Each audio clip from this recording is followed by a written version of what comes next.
Let's do X Factors for Championship Sunday. RC, let's talk about the Eagles. Give me a championship X Factor for Philadelphia. Mr. Inner Excellence himself, A.J. Brown, especially if Jalen Hurts is hobbled. He can go outside and win in one-on-one situations. He has to come up with big catch and run. He has to make some big plays down the field. If you might lose the chunk aspect of your run game without Jalen Hurts, then A.J. Brown has to be able to produce some of those things in one-on-ones outside. And Tannenbaum, that plays perfectly into your X Factor. Yeah, RC, I'm coming right back at you. You say A.J. Brown, I say Marshawn Lattimore. We just talked about it.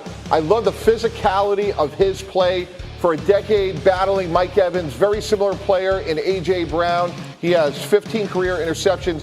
His problem's been durability, but when he's out there, he can make plays on the ball, and he matches up well with A.J. Brown, which is hard to do. Should be a great matchup. That was an in-season trade that they made to get Lattimore. It'd be fascinating if it's a huge factor. Bart, Chiefs, give me an X Factor. Yeah, I'm going to give you Purdue's finest, George Karlaftis. Last week, he had 3 sacks.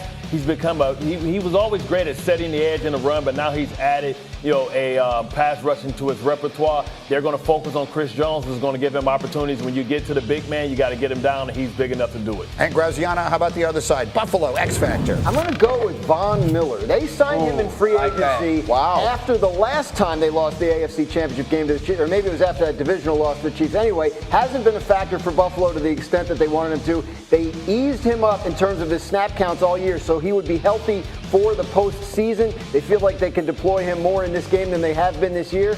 The reason they signed Von Miller years ago was to get Patrick Mahomes on the ground in a playoff game, and if he can do it, could make the difference. Okay, so look, there's the two sides to this, and we've lived in this all week long. There's all the X's and the O's, and it's fascinating as a football nerd myself. But then there's the history part of this.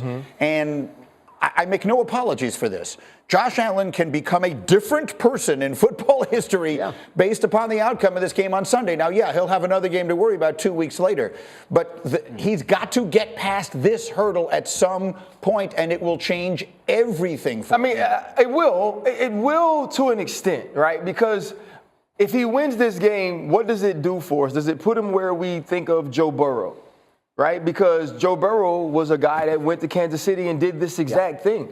Josh Allen wants to finish the complete deal, and this gives him the opportunity to do so. I think we all understand how talented Josh Allen is. We all understand that he played at an MVP level this year. But winning this game gives him the thing he ultimately wants, is not to be mentioned on the same tier as Patrick Mahomes when it comes to talent, but the ability to lift your team and win the biggest game. Okay, so I'm going to make a statement right now, because this is what this reminds me of. And the control room is going to be all mad at me. We have no video ready for this. This literally just popped into my head, but what the heck.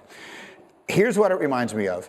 In 2004, when the Boston Red Sox came from 3-0 down to beat the Yankees, I said on Mike and Mike, it almost doesn't matter if they win the World Series. This is bigger than winning the World Series. And in some ways, obviously, Allen won't feel this way 2 weeks from Sunday. But beating Mahomes is actually what it's about. I covered all those games, like 03 and 04, the whole Yankees-Red Sox thing. And my thought when the Red Sox finally won was they're going to sweep the World Series. Right. Like it doesn't matter. Like and the did. Cardinals, and they did, because they had already slain the dragon, especially coming from 3-0 down. So, I was thinking very similar. It's funny you say that. The thing about this is, like, that was an 86-year drought full of heartbreak and all, generations and generations. Neither one of these guys, Mahomes nor Josh Allen, is 30 years old. If Josh Allen doesn't win this game, he may very well get another chance to win this game next year or the year after. So is he playing for his legacy? I would say yes, but only as it pertains to the upside, right? Because if he loses this game, it'd be reason to believe he'll get another shot at this somewhere down the road. If he wins it, then all of a sudden, yes, he's elevated to what we talk about with Burrow and guys. Burrow and Brady are the only two to beat Mahomes in the playoffs. The reason I'm so confident in Buffalo is they just have to rinse and repeat. This is an extraordinarily efficient offense, and I think all they've told Josh Allen all year long is play point guard, run the ball. 525 points and only 8 turnovers. That is remarkable efficiency, and that's why, to me, it takes Josh Allen, the vulnerability of his mistakes, mostly out of the equation. Easier said than done. This is a different game and a different environment. And what happens is when you haven't beaten somebody when it matters the most, when things go bad, you go back to the history. And can you make sure I'm not worried about Josh Allen. I'm worried about the supporting cast coming up tight. Just like I wasn't worried about Lamar Jackson, I was worried about everybody else. What happens is they have to slay the beast, but I don't know where this puts him because he's a guy that's behind schedule. Because when they lost by 13 seconds, we're like, they'll be back. But then what happened? Then Joe Burrow showed up. Then now Lamar Jackson has shown up. So now you can't take for granted getting back to this moment again because it took them this long to get back. All right, we will see. Let me get Fortenbaugh back in all of this. You've got a prop bet for me on Josh Allen. What are you looking at from him this week? Bart makes it interesting. Next question on Newton's Law. And for the record, my idea was Cam I am, but okay, I got voted down. Here we go. Josh Allen. Yep. Finally getting a chance to slay the dragon. Yep. What is at stake for him on Sunday? Legacy. But can you beat Goliath? I think that's where I'm hearing you guys talk in the background and backstage, and I'm saying to myself, that's why we look at Burrow different. Yeah, it's not that Burrow has won an MVP. It's not that Burrow has won more games. We look at Burrow different because Burrow went into the trap and took over the trap. Yep. And now even lost in the Super Bowl, but we look at him different primarily. He beat Patrick Mahomes.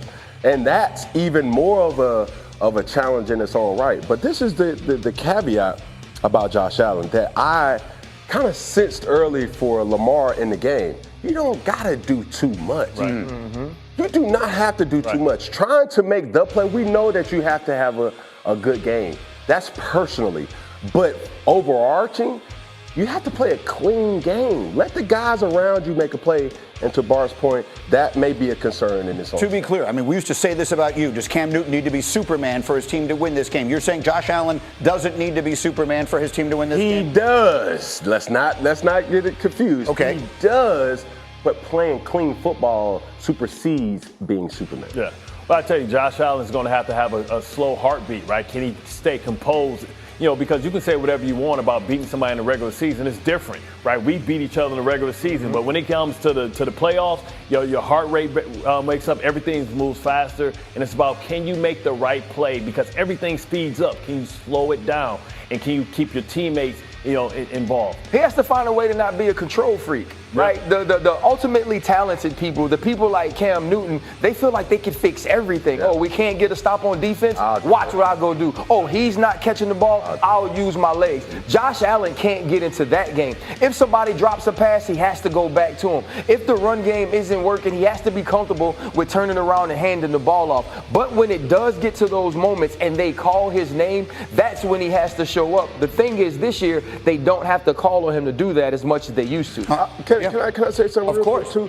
There's an iconic picture of Tom Brady on the sideline, and the thing that people see is he's mad. What if things go crazy early on? Does Josh Allen blow a fuse? If they find themselves down by 10, 14, 17 points in the first half, does he blow a fuse? Or does he say, man, I'm going to chip away at it? And that's the caveat that differentiates the different types of players.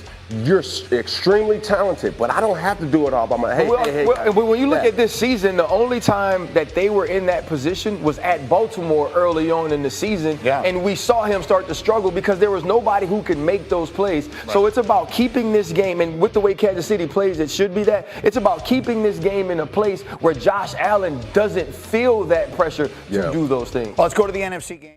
How's it going, everybody? Villa Sports Network here. Just want to thank you guys for your support on the channel. Thank you guys for watching the video. Hope you all enjoyed it. Also want to kind of remind you to don't forget to leave a like on the video, subscribe to the channel, and leave a comment on the video if you like as well. But regardless of the fact, thank you again for your support, and hope to see you on the next video.